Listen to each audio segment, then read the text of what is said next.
Doa itu bahkan bisa mengubah takdir. Doa itu senjatanya orang mukmin.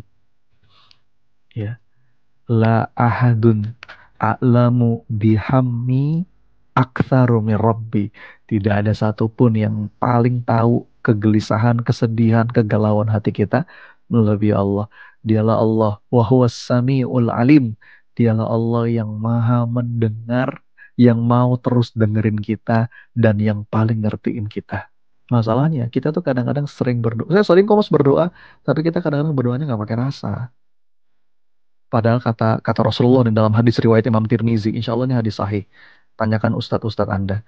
Allah itu tidak mengabulkan doa dari hati yang lalai. Allah nggak mengabulkan doa dari hati yang lalai. Kita sering kali berdoa mulutnya doang, tapi hatinya nggak ngikut. Ya, berdoa tapi nggak pakai rasa. Saya berdoa kok mas. Yang kedua, seringkali kita berdoa tapi tergesa-gesa. Makanya kata Rasulullah begini dalam sebuah hadis riwayat Imam Tirmizi juga. Kata Rasulullah begini, setiap hambanya Allah itu doanya pasti dikabulin selama dia tidak tergesa-gesa. Kemudian sahabat nanya, ya Rasulullah, apa yang dimaksud dengan tergesa-gesa? Yang dimaksud dengan tergesa-gesa itu adalah dia berdoa, tapi setelah berdoa ngomong gini, mana, mana, itu tertolak tuh, ya. Karena dalam kalimat itu ada sebersit suuzon gitu. Jadi doanya mengadunya itu bukan sekedar formalitas, itu betul pakai rasa, dengan rasa hina, dengan rasa butuh, gitu ya. Nah, kuncinya nih, saya bocorin kuncinya. Tadi udah saya sebut, doa yang powerful itu doa yang dengan kata Imam Ibn Athaillah lagi-lagi ya, dengan rasa hina dan rasa butuh gitu. Jadi makanya kenapa kita dianjurkan oleh para ulama kalau kita doa diawali dengan istighfar dulu. Dengan istighfar itu harusnya hadir rasa hina, ya Allah, hamba ini banyak dosa, ya Allah, hamba ini banyak lalainya, ya Allah, hamba ini banyak munafiknya, ya Allah. Tapi ya Allah, kepada siapa lagi hamba meminta kalau bukan kepadamu, ya Allah. Ada rasa hina di situ, ada rasa butuh, ya Allah, hamba butuh engkau tolong, hamba butuh engkau tolong, ya Allah. Nah, itu dua rasa yang membuat doa seorang hamba itu bertenaga, gitu. Makanya kenapa doa doa orang kepepet itu powerful, karena biasanya kalau doa orang kepepet, rasa butuh itu muncul, bener nggak? Kadang-kadang kita perlu dibikin kepepet dulu, ya baru tuh muncul rasa butuh sama Allah, baru rasanya dapet, ya, gitu kawan-kawan. Dan gak usah khawatir, tugas kita ngadu aja. Allah itu makin banyak kita minta, Allah tuh makin seneng. Justru malah kalau kita nggak mau minta, itu bisa-bisa dicap jadi hamba yang sombong, gitu. Ya. Nah, bahkan kata Rasulullah dalam sebuah hadis, untuk urusan tali sandal yang putus aja, ngadu sama Allah.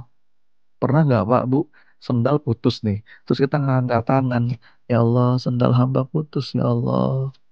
Nah, ini hadis sahih ini. Tanyakan ustadz-ustadz Anda. Ini sabdanya Rasulullah kepada Sayyidina Abu Bakar. Jadi untuk urusan sandal yang putus aja ngadu sama Allah sampai hal sekecil itu. Mau ngapa-ngapain tuh ngadu sama Allah. Apalagi masalah curhat. Kalau kita mau curhat, dialah Allah sebaik-baiknya tempat curhat. Kalau kita mau caper-caper sama Allah aja, dia maha melihat, maha mendengar, maha sempurna bahasannya. Maha detail. Capek kita caper sama orang. Ya, dialah sebaik-baiknya tempat curhat. Dia mau dengerin kita. Dia selalu ada. Kita yang nggak datang.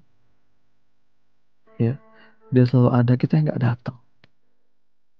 Gitu ya. Aku hadir tapi engkau lupa datang. Gitu kata Maulana Rumi dalam syairnya yang begitu indah.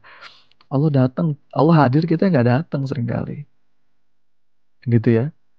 Jadi doa itu harus disertai dengan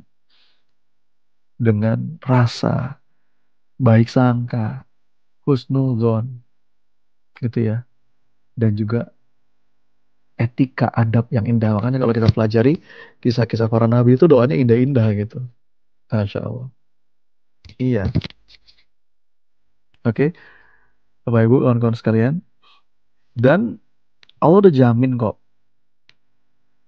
Allah udah jamin. Udu'uni astajib lakum. Walaupun kita serahin aja sama Allah. Tugas kita kan hanya minta.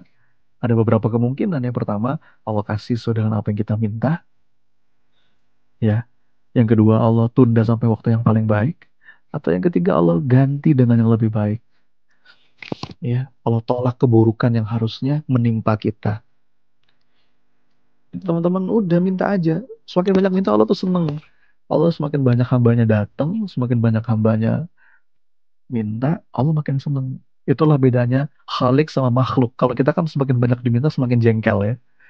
Ada orang datang minta, pertama oke, kedua ya oke lah, ketiga mulai sebel, keempat mulai jengkel. Itulah manusia. Tapi kalau Allah makin sering kita datang, Allah makin seneng. Itu tanda bahwa kita butuh gitu. Kemana siapa lagi kita meminta kalau bukan kepada Allah.